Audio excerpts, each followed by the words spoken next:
Hello, I am Sister Savannah. I read after.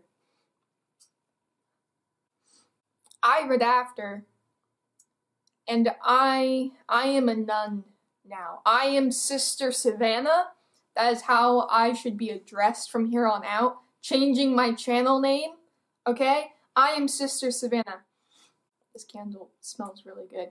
I am Sister Savannah from here on out. I am married to Jesus, okay? I will remain celibate for my entire life because this book has turned me into a nun. I just wanna, I'm wearing a Hello Kitty blanket that my aunt made for me because I'm trying to be as wholesome, trying to have the wholesome vibes of Hello Kitty like flow through me after I have read this monstrosity, this fan fiction of Harry Styles. Harry Styles should sue, okay? I don't know if I would sue. Yeah, I would. Because I want money. But, anyway. We're gonna pretend this is lit. This is a candle. It smells really good. My friend got it for me. And yeah, I'm gonna be wearing this blanket the whole time because I'm trying to regain my innocence. I'm trying to regain my sanity. I'm trying to regain my purpose in life. I am married to Jesus, my sky daddy, and yeah, that's how I will remain. This review is going to be very interesting, okay, because I saw most of the movie before reading 600 pages. After, it's a fan fiction. It's 600 pages. There's 5 books. There's 5 books in this series. And if you don't know what After is, and you've just been hearing me being like, I'm Sister Savannah now for the last couple minutes, then I will, I would say enlighten you, but knowing more about After, it's just gonna make things worse.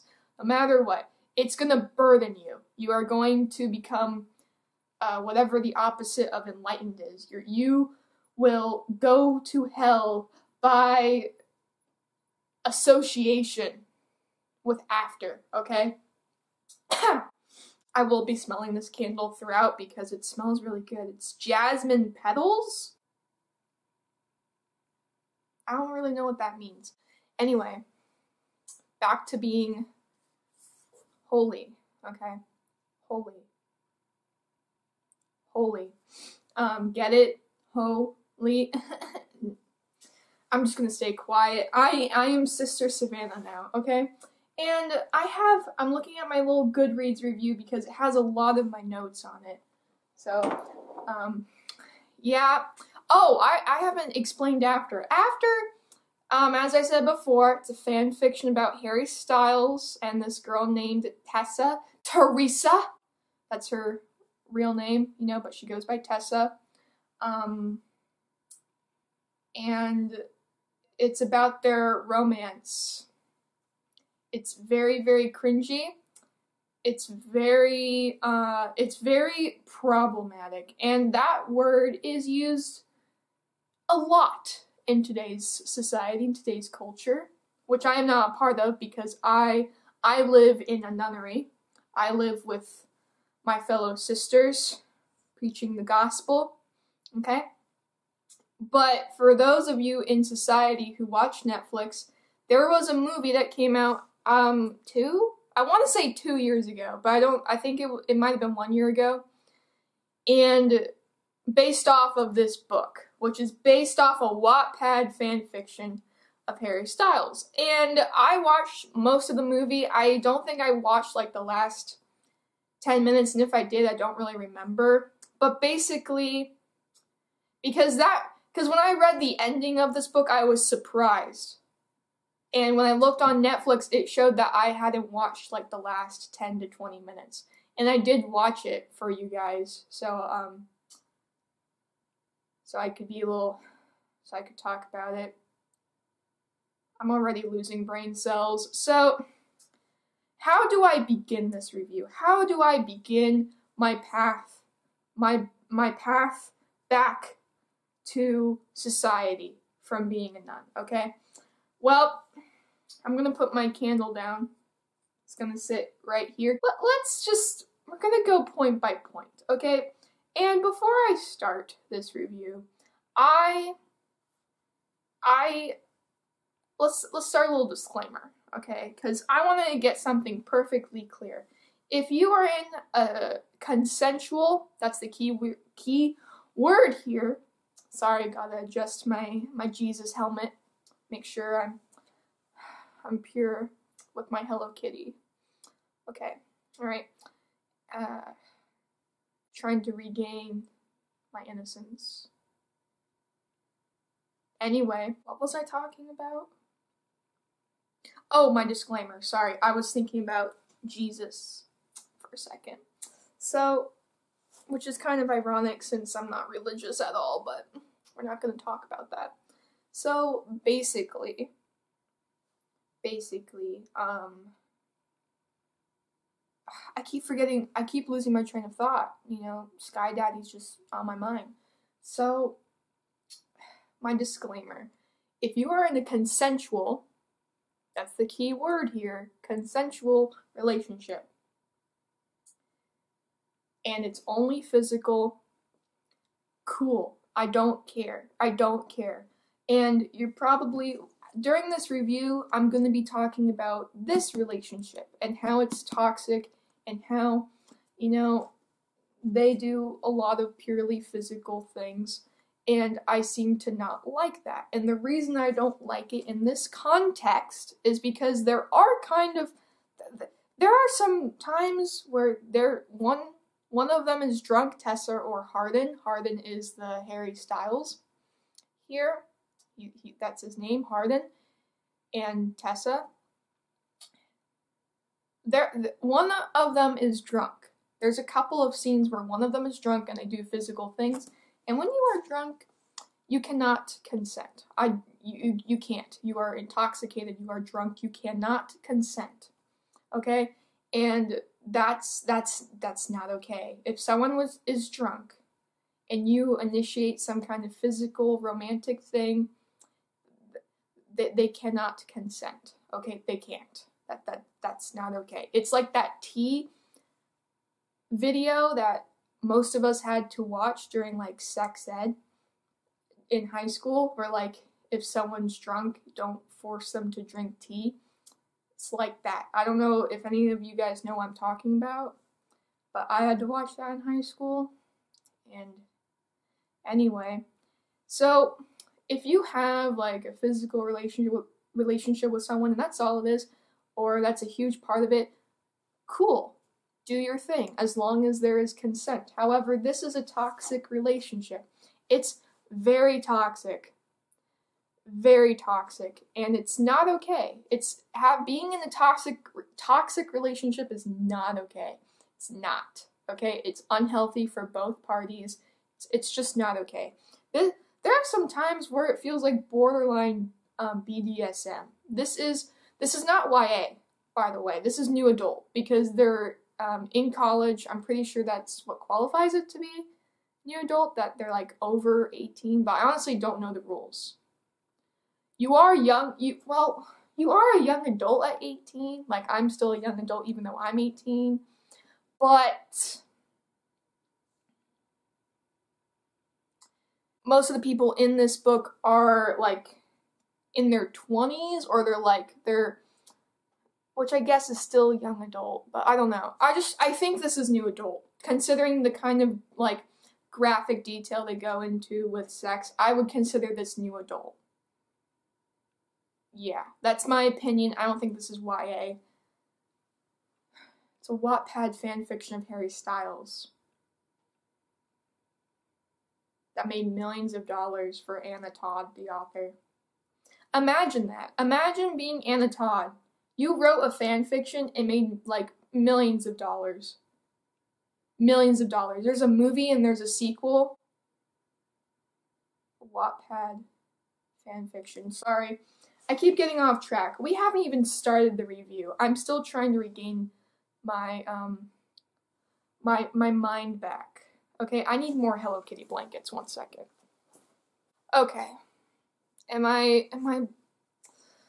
and yes, I do have 2 Hello Kitty blankets. I don't care if you judge me. So we're gonna start. I have my little notes here.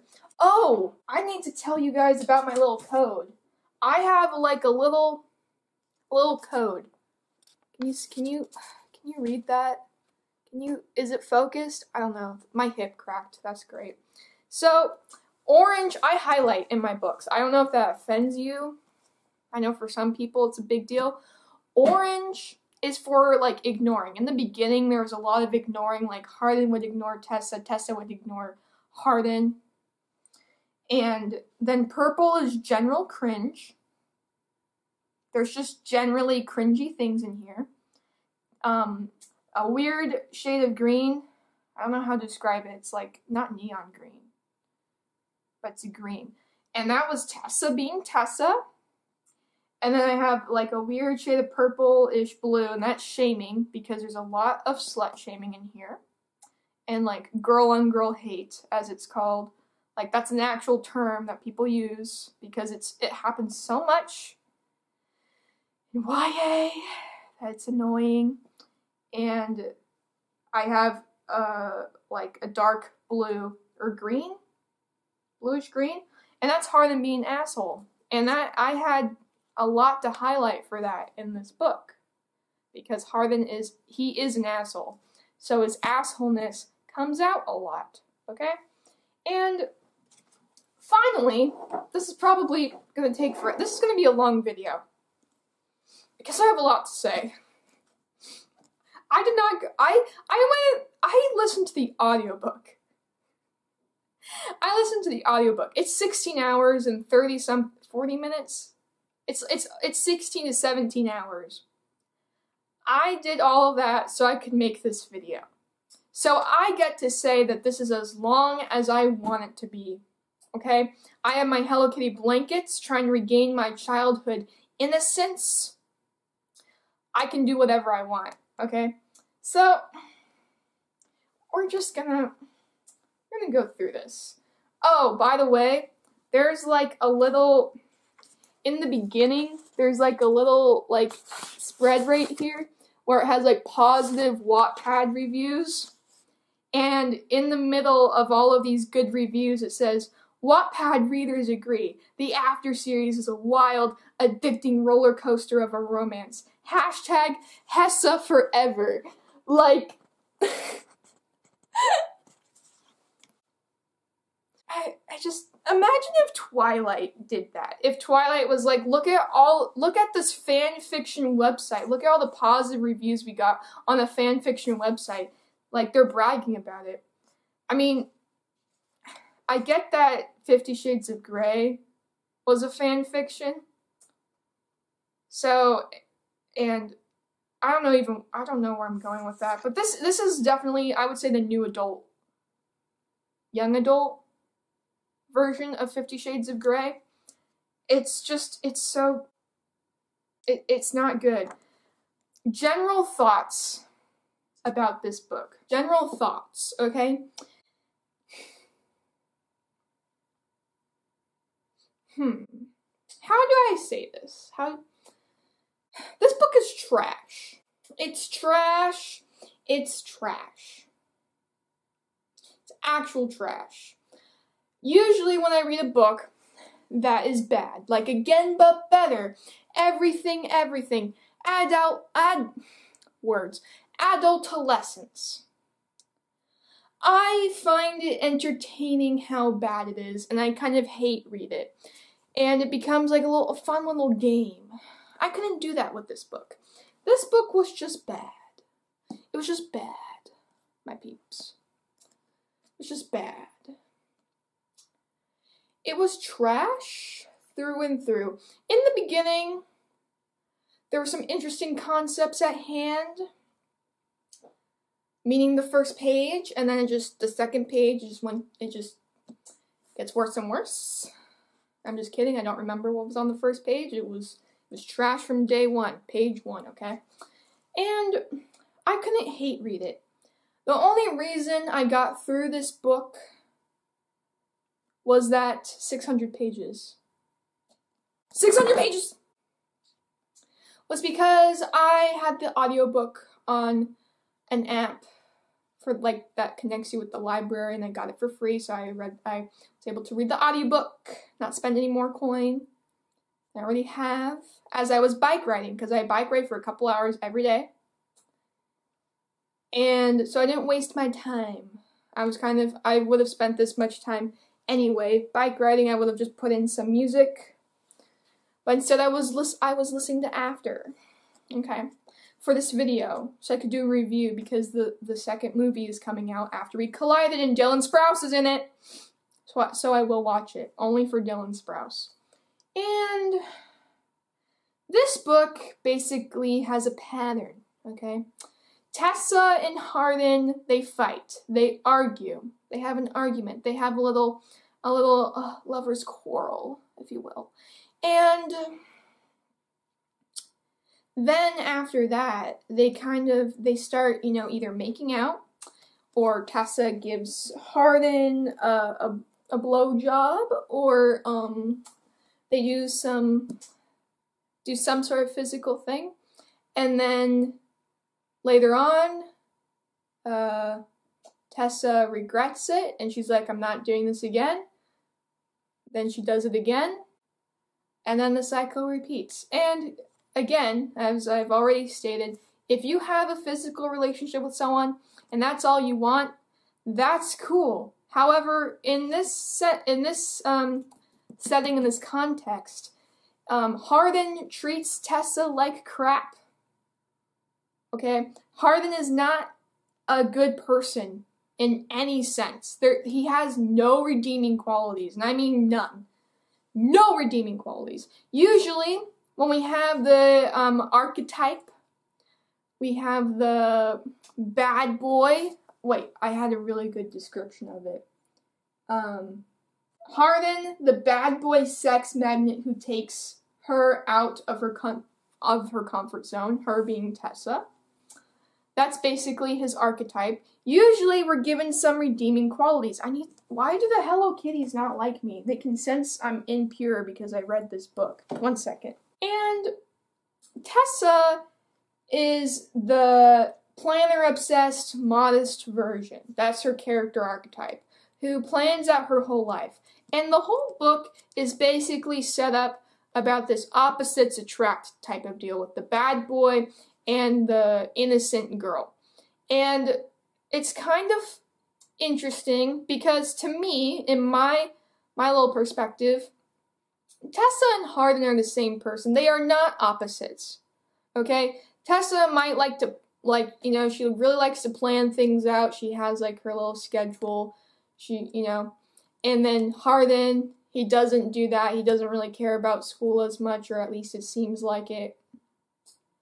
Maybe he's just blowing it off in front of everyone else, but secretly takes it seriously because, we haven't seen that before. But I see them as the same character.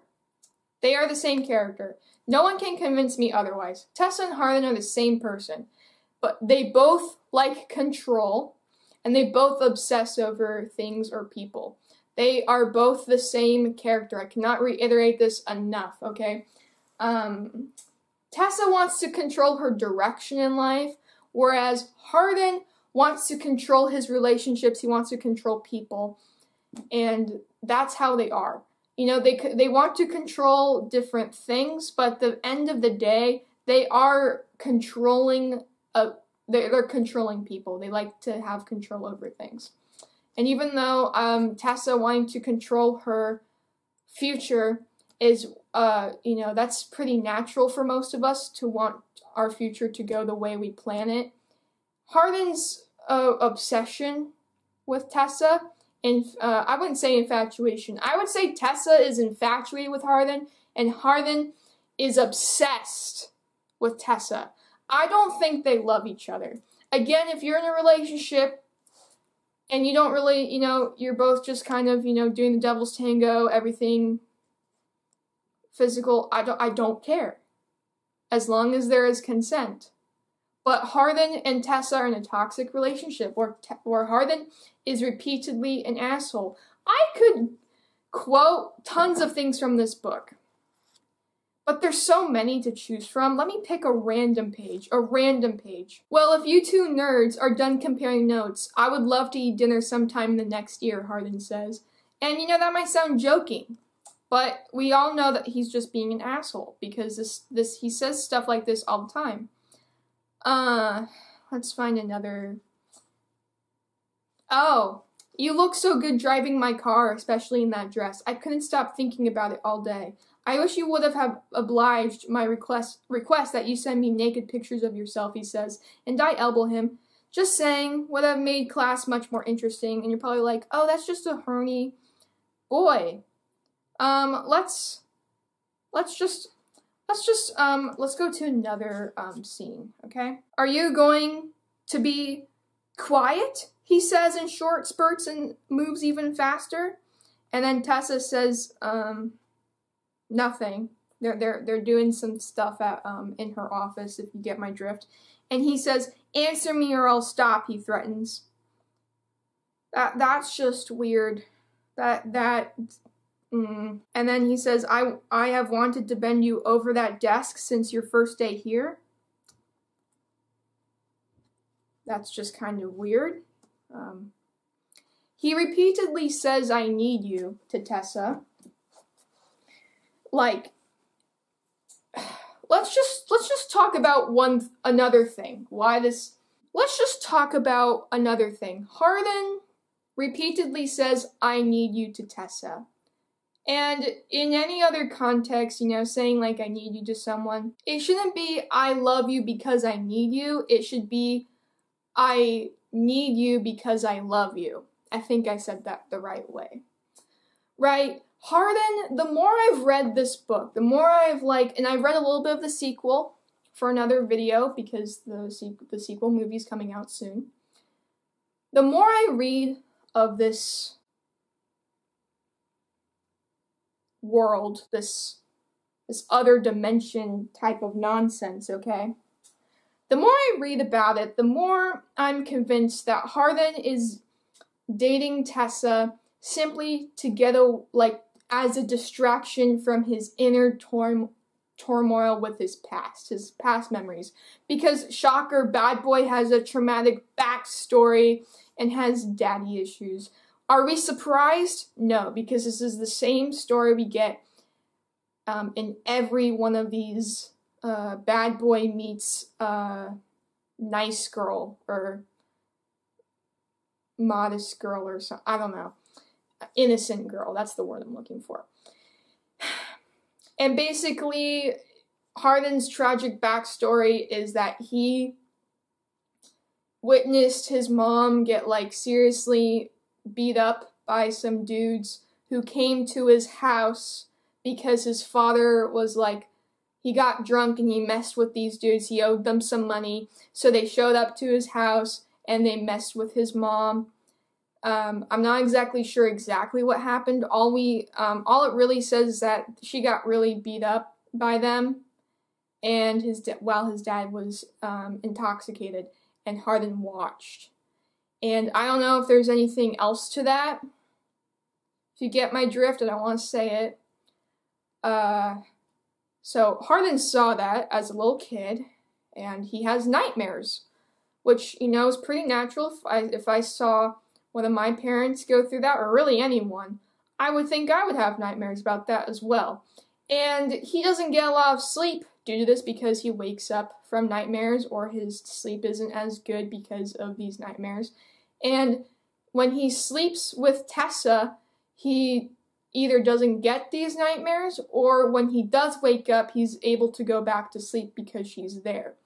And there is another scene where Hardin's father marries another woman named Karen, which is kind of funny because Tessa's mom acts more like a Karen, but we'll get to that. This is a long review. There's a lot to discuss here, a lot to unpack.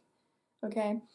And Hardin's father marries this other girl named Karen. And, you know, Hardin doesn't really like his dad for good reasons, because there's a couple of things that we've been told, at least in this book. There's another memory of, like, he, like, ripped up a book of Hardin's. Hardin's dad ripped up one of Hardin's books, I think. I think The Great Gatsby, I'm not sure. Could have been any other book. I'm not sure, I don't remember. And while Hardin's dad was drunk, like, he ripped up one of Hardin's books. And, like, he really doesn't, he detests his father. He hates his father. His father, like, I guess left, at least from Hardin's perspective, he, like, ditched his mom in England or the UK, whichever one you prefer, for, I guess, this new life in America. I don't know all of the details, but my point is that Hardin doesn't like his dad. That's the point I'm getting at. And Hardin and Tessa go to the wedding together. And Tessa, sorry guys, my refrigerator decided to, be noisy. So I had to, I'm back. I got my Hello Kitty wholesomeness, trying to cancel out the Satan's, influence from this book. Okay. I was talking about the wedding scene. And basically, so Hardin doesn't like his father. This is very well established through all of the yelling and screaming he does at him. And, you know, it's understandable, you know, having an alcoholic parent it explodes your family, as it did with Hardin's. It leads to a lot of really unhealthy things. It can lead to abuse. It can lead to all kinds of really, really bad things. So it makes sense, okay? And it can lead to a lot of unsafe things, as like with this situation. And so, like with the situation with his mom. And now we're at the wedding, okay? And Hardin didn't want to go, but Tessa used her magic powers of, I guess, persuasion to get him to go. And, you know, he's not having a great time. He doesn't want to be there. He hates his dad. And he takes Tessa upstairs, and they do the Devil's Tango, or they do something along those lines. They do something. And he says throughout, like, he needs a distraction. Like, he said that right at the beginning of their intercourse. Like, he needs a distraction. And he said that a couple of times throughout this book. And it gets worse in the sequel, the 3 hours that I've listened to so far. And that rubs me the wrong way. You know, I am a woman. I'm saying this from Tessa's perspective. I'm a woman. You cannot objectify me. I'm not an object to distract you. I am a person, and I have feelings. You cannot treat me like I'm just there to be like your human stress ball, literally and figuratively. And I just don't like that. It really bothered me. It made me uncomfortable. I felt so uncomfortable during this whole book. That's why I'm a nun now. I'm Sister Savannah, okay? I got the holy garments of the Hello Kitty blanket on me to protect me from Satan. So we're gonna move on to the next point. So we already talked about how Hardin is a bad person. So I've already discussed how Hardin is a bad person. You know, he yells at Tessa a lot. He beats people up. If you so much as look at Tessa and you're a dude, you're going to get smacked. You're going to get punched. And this, that's not an exaggeration. It gets worse in the sequel. But he does beat people up just for looking at Tessa, or just talking to her, or just being male in Tessa's presence. It's not good. There's no trust in this relationship. There's none. On both ends. There's no trust. Hardin does not trust Tessa, and Tessa does not trust Hardin. Okay? And that's unhealthy. That's unhealthy. So now we're going to talk about what makes Tessa so unlikable. Why is she a bad person? Well, first of all, she does do physical things with Hardin when he's drunk. Again, you cannot consent if you are drunk. And that makes me extremely uncomfortable when I have to listen to those scenes, because I'm like, this is not okay. This is not okay. So, but why is Tessa? Why is Tessa a bad person? Well, throughout the book, Tessa slut shames Molly, and especially in the beginning. And she judges anyone with tattoos, piercings, dyed hair, or revealing clothing. And it's like, you know, people are living their life. You know, we don't need... That's the train! I'm gonna wait here and pray. Oh, Father, for I have sinned, I have read after. So it's like, you know, people are living their life, you know, we don't need your judgment here. People are living for them. I'm sorry that tattoos, piercings, and revealing clothing, or at least not your clothing, are somehow, like, not okay. Like, people are doing what's comfortable for them. She acts as if, like, these traits are somehow, like, indicative of their personality. It's like, none of these things have to do with your personality at all, okay? They just don't. If you have a tattoo, like, I don't really care. Like, you're living your life, I'm living mine. You know, shut up! Jesus will rain more after sequels on you if you interrupt Sister Savannah in her after review. And, you know, it's just like, just because someone's wearing a shorter skirt than you, and that's an oversimplification, but if someone's just because someone's wearing more revealing clothing, like, that doesn't mean that they're trashy at all. Like, they're just wearing what they feel comfortable in. Like, I don't understand why that's such a big deal for people.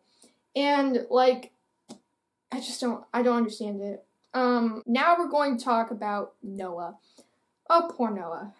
Poor soul. He needs all of the Jesus, okay? So, Tessa cheats on Noah with Hardin. Noah takes her back. Tessa cheats on him again after Noah decides to take her back with Hardin. And it's just like... And it gets worse because Tessa ditches Noah for Hardin, and the scene where it happens, because it's like a full-blown argument, because I forget how it happens, but Noah, Hardin, and Tessa are all in the same room, and it blows up. Like, somehow I think Noah caught her cheating on him, or it was really bad, whatever it was. And Noah's just like, you're leaving me for him? Like, what? You know, because it doesn't make sense to literally anyone. Valid point, Noah. Like, why would you leave me for him? Like, do I think Tessa and Noah are a good match? No. Noah, you know, he's a sweetie, you know, he sometimes I think he has too much Jesus, but it's okay. You know, he's doing himself, you know, he's doing him. But Tessa, you know, if she's cheating on Noah, you know, that's not okay. And she did it again with Hardin. And if you're cheating on Noah, on someone with Hardin, like, you got issues. I don't think that they're a good match. They just don't work. You know, it's kind of like onions and strawberries. Why would you do that to yourself, you know? I don't understand why Tessa couldn't have communicated with Noah about her issues with him. I don't get it. I honestly don't get it. I don't get it. Like, just tell him. Like, bro, you know, we've been together for so long. It's not working out anymore. You know, I like this new dude. And that's that. You're done. You're broken up. Like, but Tessa, you know, she's like a wimp. She is definitely a wimp. She needs to grow a spine. Another thing I don't understand about Tessa is that Tessa's dad is a drunk. And Hardin, there are a couple of scenes, maybe a few, there's a few scenes where like Hardin gets drunk, and I would think that, you know, for Hardin, to me that seems out of character. If you had a traumatic backstory where your dad was a drunk and that caused all of these bad things, especially for your mom, why would you repeat those actions? Now, keep in mind, I have dated someone who's done this exact thing except in a different whole other scenario, and so I know that it happens because I've been in one of those, it wasn't toxic, okay, but I've been in one of those relationships where they've repeated something that someone in their family did, even though they disapprove of it, and it affected their mom or someone else in their family in a negative way. Like, you know what I mean? Like, you just repeat something that you disavow, but somehow when you do it, it's okay? No, we don't like that. And yes, I broke up with him, but the reasoning for that is a whole other story. Like, that's a story. But we're not talking about that right now. We're talking about Tessa and Hardin and their weird relationship.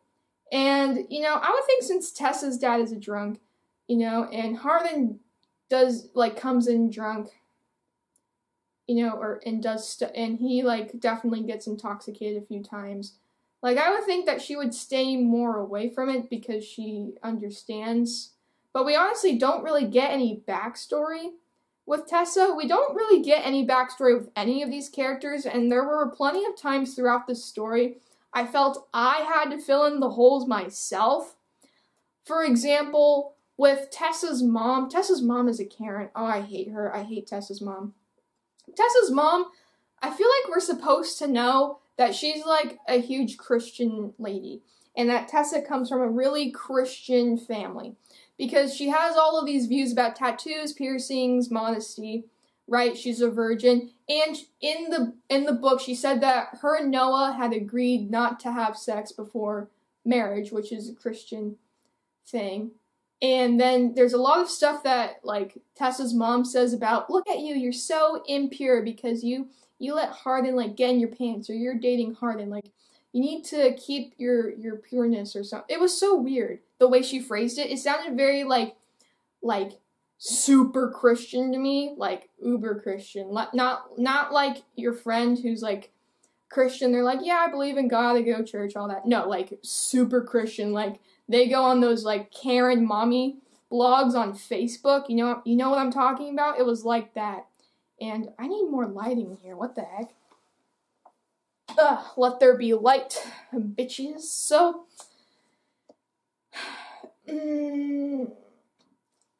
yeah, it was weird. I felt like I had to fill that in, and it's like, you know, I'm the reader. I shouldn't have to fill in anything that's going on, you know? I mean, don't spoon feed me everything, but you know what I mean, like healthy medium, happy medium. And Hardin, he's very, very manipulative. He constantly tells Tessa that she's a distraction, like I've said before, that he needs her. I think I already touched on this. And, you know, it's just like, I feel like Hardin treats Tessa more as, like, his therapy. Like, Tessa is somehow therapy to him. Like, he's too manly to go to therapy. So, but, like, Tessa's, like, the equivalent of going to therapy and getting, like, some serious mental help. Because Hardin needs mental attention. I think Tessa needs, like, therapy, definitely. But Hardin, like, he needs help. Like, he needs actual medical attention. And I'm not just saying that to be, like, rude. He actually needs it. Like, he has some hardcore issues with violence, with drinking, with how he treats people, not just women. It's not like he only treats women this way. He treats everyone like shit all the time. Even Tessa, who he supposedly loves, which he does not love her. You do not... I'm reading the sequel, and there's a scene in there. I'll talk about it more in my review of that book when I'm done with that hellstorm.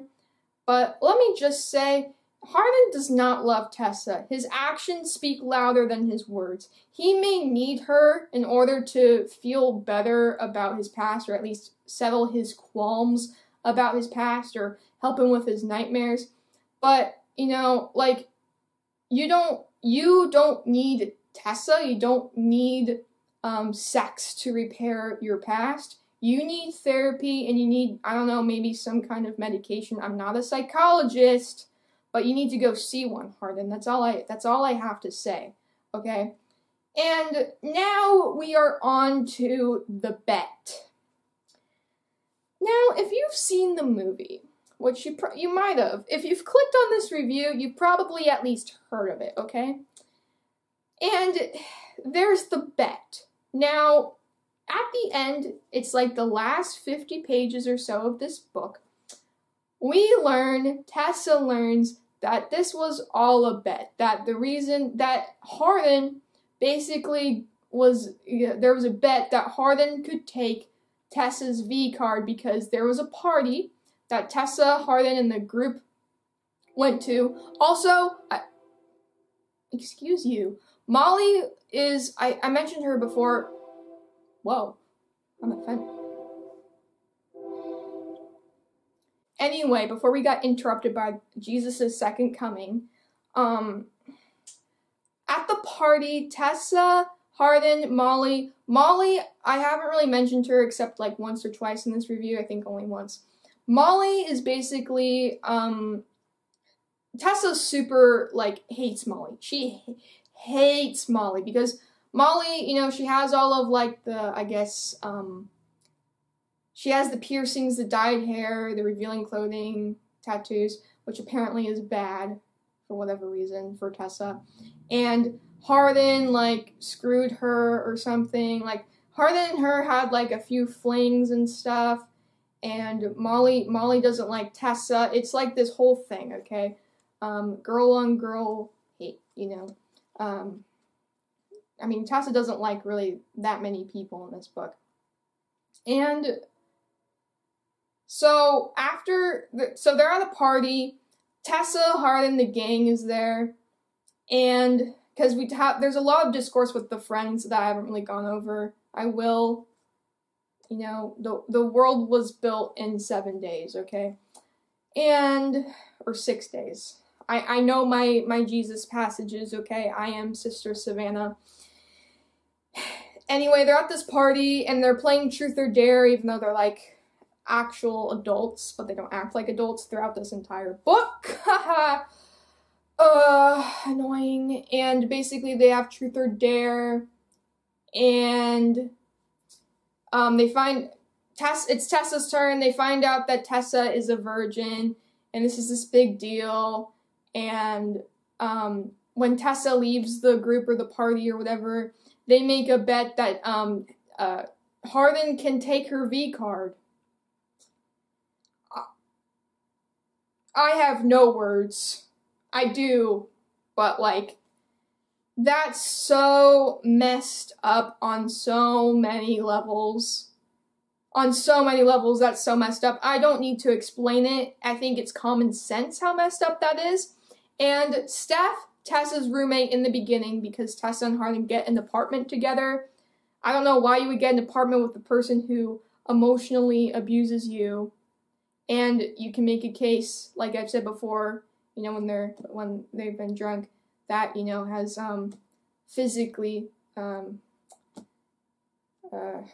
stuff to you that you did not consent to. Someone who has emotionally abused you over and over again continues to be super manipulative, always yells at you, treats you like shit, you move in with them. I don't get that. But my point is that out of the friend group, there's Steph and there's Zed. They're like the nicer people in this group. Zed threatened to tell Tessa towards like the end, I would say the last 100 pages or so. Zed's like, you know, I'm gonna tell Tessa that this is going on. This has gone on way too long. I'm gonna tell her if you don't. And Hardin beats him up. And Hardin pays the group, like some of the people in the group, not to tell Tessa that, you know, that it was a bet that, you know, he took her V card, took her virginity, was her first, and for money. He was her first for money. And Steph doesn't say anything about it. And, you know, honestly, most of the characters in here are very unlikable, and I thought that I thought Steph was actually, like, really cool. I thought Zed was really cool. But they didn't tell Tessa, and that really doesn't sit well with me, because, you know, that's super manipulative, and I'm just kind of being silent about that is just not, it's not okay in my book. It's just, that's just an asshole thing to do. That's more than an asshole thing to do. That's just, it's beyond me. It's beyond me how none of them said anything. I don't get it. It's really disgusting. And, ish. And there's a scene where Zed's on the phone with Tessa, and, like, he had a chance to tell her when Hardin wasn't around, and he didn't. Like, this was after he got beat up by Hardin, and it's just like, bro, why didn't you just tell her then? I don't understand the people in this book. They're all trash in some way, except for, like, 2 people that are more of, like, side characters. So do we not know how trash they are yet? I don't know. And it seems like if Steph and Zed are her friend, especially Steph, it just seems weird that they wouldn't say anything. Like, truth or dare, that's the reason why he didn't say anything. Like, I don't even understand that. So, and also, Hardin took the money. He took the money to get her V card. He took the money. He took the money, and he, like, spiffied up Tessa's car with it. And I think for, like, the down payment or the advance for their apartment. So he took the money. He took the money.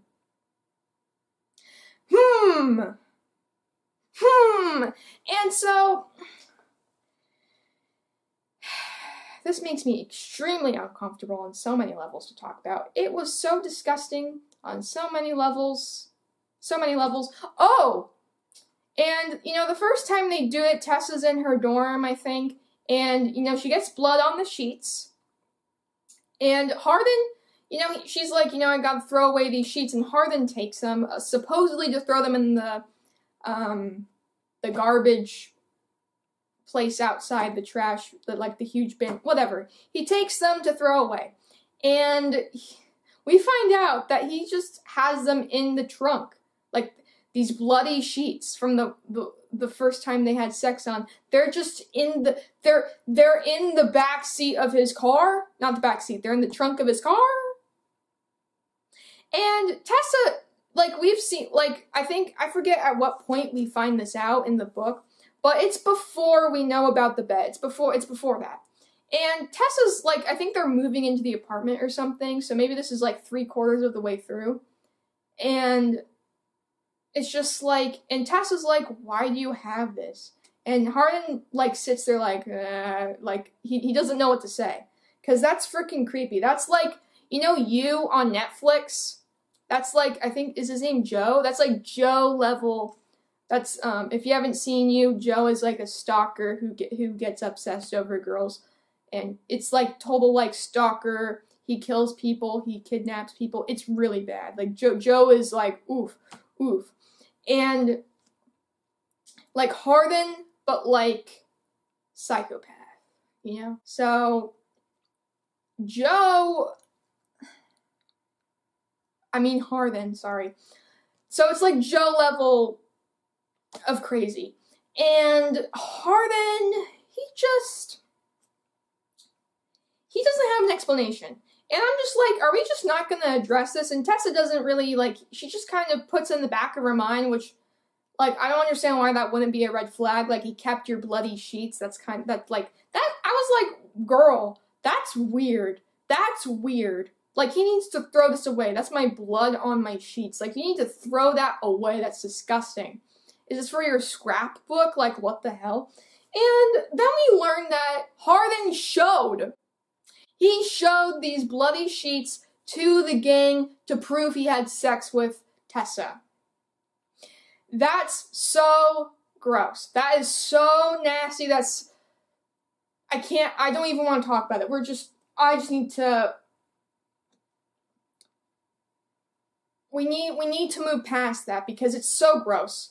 Okay, the last, I would say, quarter of the book is, like, so gross. All of it's gross, but the last quarter is like, dude, you need to go see a therapist. You need to find Jesus. Okay? You need some help. You need some help. Become a brother, you know? Find your inner peace, my dude. Tessa's mother is a Karen. I feel like, as I said before, there was a chapter missing where we didn't know about Tessa's mom being super Christian, okay?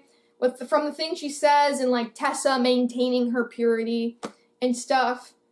I don't know. And, you know, there's a scene where Tessa's mom goes to, her college, like, in her dorm a couple times. Like, she goes up to visit Tessa, like, without warning a couple of times, and, like, it's really awkward the time she does because it's really cringy.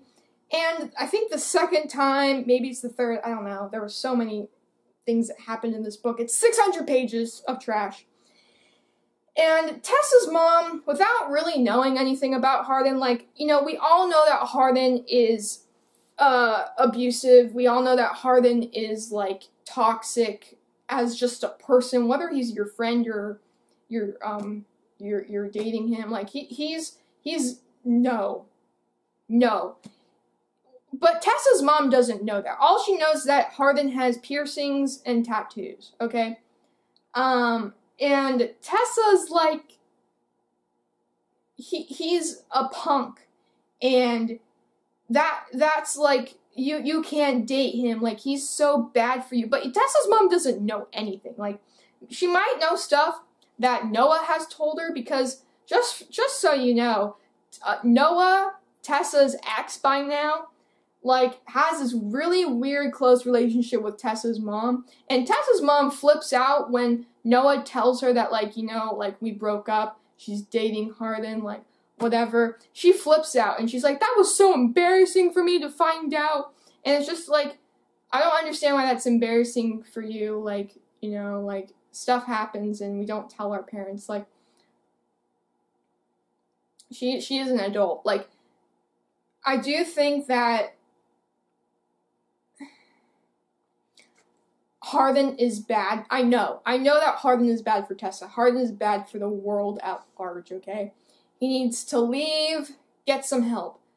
But Tessa's mom doesn't know that. So when Tessa's mom, like, comes into their apartment, and she's like, you need to leave him, he's a punk, he's got tattoos and piercings, you need to maintain your purity, you gotta, you know, he just wants to get in your pants, he's gonna leave you afterwards. And Tessa kind of, like, uses this opportunity to be like, well, I'm not gonna repeat your mistakes, because Tessa's father was an alcoholic who left her mom. And it's just, like, it was so, like, I hated listening to that chapter, because I read this on audiobook, and oh my god, it's just, it makes no sense. The scene makes no sense. Do I think that Tessa and Hardin should break up? Yes. Do I think, but there's no, it doesn't make sense for Tessa's mom to think that, because Tessa's mom doesn't know anything about Hardin besides his physical appearance. You know, she doesn't know that he is a piece of shit, that treats Tessa like a piece of shit. She doesn't know that. Tessa's mom doesn't know that. So the scene makes no sense, and then it just doesn't make any sense. Oh, for some reason that reminded me, there's this line that Hardin says, that he'll ruin Tessa. Like, he actually says that, I'll ruin you. He says that to her. I'll ruin you. At some point in the book, like, I think around the middle he said that, when, like, they had a fight and she was, like, leaving or something. He's like, I'll ruin you. It's just, like, that's just another example of Hardin needing, like, an example of why he needs to go see a therapist, seek out some help, okay? Now, I think that's everything I want to talk about. There's a lot to unpack here. I can go on. I really can. I can really go on for a long time. I'm sure this is like going to be 40 to an hour long, 40 minutes to an hour long, of me talking about how much this book sucked. I am reading the sequel only for a video. I would not continue if I wasn't doing a video, and also the sequel movie's coming out, and the only reason I'm watching the movie is because Dylan Sprouse is in it, you know? Only reason, in all honesty. It makes the second book more tolerable because in the second book, After We Collided is what it's called, Trevor is Dylan Sprouse's character, so I just imagine Trevor talking when I'm reading it, and that makes it so much more tolerable as a book. And we have a lot to discuss about the second book. I'm only 3 hours in, my dude, and I got like, I think 16 to 17 hours to go. Eesh. So, general conclusion, this book is absolute garbage. I don't recommend it even to hate read, because some people, you know, they kind of like me, they kind of find, they don't seek out books that they don't like, but they do. I only do it for videos, because it's content, and I usually find some kind of joy. Shut up. Sorry, whoever sent me a message. I'm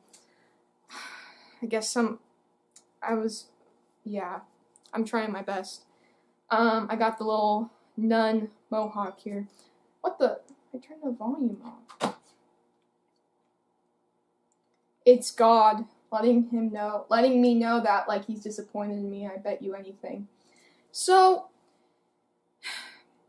my thoughts on this book is that I couldn't even hate read it. That's where I was going with that. I can't even hate read this book, where it becomes entertaining and how bad it is, because it's just bad. It's just bad. When you read it, you're just like, when is this going to stop? Some people, I saw a review of one of the people I follow on Goodreads say that, like, they give this book like 4 stars, and they say they hate it, like they absolutely hate it, but they can't put it down. And for me, I just don't have that. This was one of those books where if I did not have the audiobook, I wouldn't be making these videos. I would not put aside that much time to read this piece of trash, because I knew it was a piece of trash. Like, you know, I didn't even bother to bookmark anything. If you look at all of my other books, there's tons of tabs. I have 1 tab. Do you know what it is? It's the one time that Tessa calls Harden Daddy. That's the one thing I decided to tab, okay? Was when Tessa called Harden Daddy. That's the only thing I marked. I don't know why. I just felt the need to mark it, okay? And it's the orange tab, because I find that's the tab I use to mark things that annoy me, because I found that extremely cringy to hear, especially because this is the audiobook that I'm listening to, and all of my notes are in my book.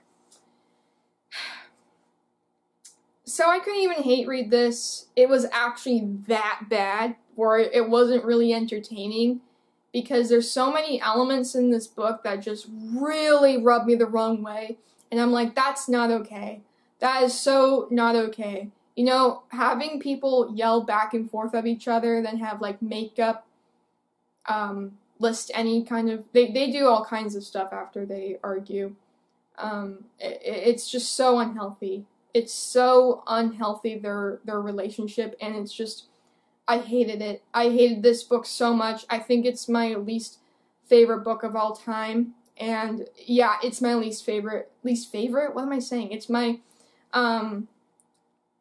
it's the book I hate the most. Out of everything I've read, this is the worst book I've ever read. It's the worst book I've ever read. I don't want to talk about it anymore.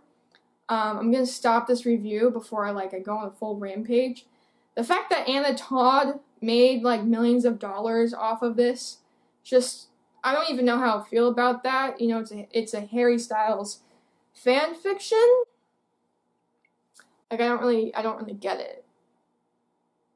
like, I get it, but I don't, because, you know, 50 Shades of Grey is a fanfic of Edward and Bella in Twilight, so I don't know. I didn't do a reading vlog for this because I don't usually do those anyway. I did one for Twilight. You'll see that. Either you have seen it or you're going to see it later. It's just like, you know, what am I going to react to? How cringy this is? It would be the same face. It would be my, I'm cringed out, if that's if I can use it that way. I don't recommend this to anyone. Please don't. You don't want to do that to yourself. Don't, you know, find the Lord. Where's my candle? Find the Lord, okay? Find the Lord, okay? Find the Lord. He will set you free. That's the end of my review. I know that my fridge is, you know, making noise, but, you know, we're at the end of the video. I don't, you know, most people don't make it this far. If you have, thank you. I don't know how you did that. You know, maybe the wholesome Hello Kitty blanket is helping me out. Harden is trash. Tessa is, needs therapy. They all need therapy. If anyone in this book, like, I don't understand all of them need therapy. Oh, I forgot one thing before. I'm so forgetful. Okay, Kimberly is like not Kimberly. Karen, and Ken, they're, Harden's parents, okay? Not Kimberly. Karen is, I get all the names confused. Karen is Landon, which is the stepbrother of Harden. So she's like, she's not Harden's mom, but like Harden's dad married her, if that makes sense. Kimberly puts this really weird, she always mentions to Tessa, you don't know how much you've done for this family, because Tessa, you know, convinces Harden to like talk to his dad and to come to the wedding and stuff. And it's just like, you know, stop putting that pressure on her to kind of like stay with him, because I get that that's not what she means by it, but that's, you know, if I was Tessa, I would kind of feel more of a pressure to stay with Harden, because, you know, you're helping out the family kind of be better, or at least not be better, but like to be back together. Whether that's better or not, you know, is up to the family. There was something else I wanted to say. I forgot. I don't want to talk about this book anymore. Find your inner peace. The ironic thing about me having this whole Sister Savannah thing is that I'm actually not religious. I'm agnostic / atheist. I think I have my own, sorry, there was a noise. I have my own opinions about religion. It is the second coming again.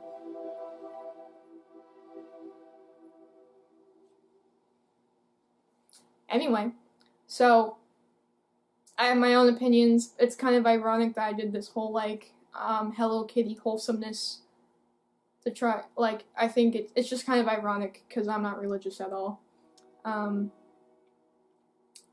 That's the noise of, the apocalypse. We literally do live in the apocalypse, so it's applicable. Anyway, I don't want to talk about this book anymore. I know I've said that like 3 times, but, you know, I had a lot to get off my chest about how I feel about this book and why I think it's extremely not okay, the things that are in it. Like, it's just so trash. I understand that toxic relationships exist. It's just so frustrating to read about it because it's so unhealthy. It's so unhealthy. And someone that I know on Instagram, they let me know that, like, they've read all 5 books. Bless their soul. They've read all 5 books to see if, like, things would get better. And she said that they don't. And I saw something online about how, like, they stay together, and I'm just like, I have no words. I have no words. No words. I could talk about a lot of other things, like how Tessa is, like, the main character. Like, she's the main character who really likes books and stuff. But I don't want to. I don't want to talk about this anymore. Anyway, if you made it this far, bless your soul. Subscribe to the channel if you feel like it. If you don't, I'm glad you made it this far. I'm glad you watched. Glad you had some ranting fun with me. You know, we tried to regain our wholesomeness here. After reading this garbage pile, this fanfic, it was really bad, and there were so many explicit scenes that they were so bad, because the way they talk to each other during, you know, it is just so unhealthy and manipulative, and it's not okay. It's not okay. I'm done here. I will talk to you guys later. I really appreciate you guys. We've hit at this point of filming, I have 143 subscribers. Thank you so much. I really appreciate the support. It really does mean a lot to me that people watch what I put out there. I really do appreciate it. And I hope all of you guys have a wonderful day. You deserve to have a wonderful day. If you are in a toxic relationship, get out. I'm sure there's professional help out there. Please go find it if you're in one of those relationships, because it's not good. It's not good for you. It's not good for the other person. Gotta get help. So, I love you guys. I hope you have a wonderful day. And yeah, I'll talk to you guys later. Bye.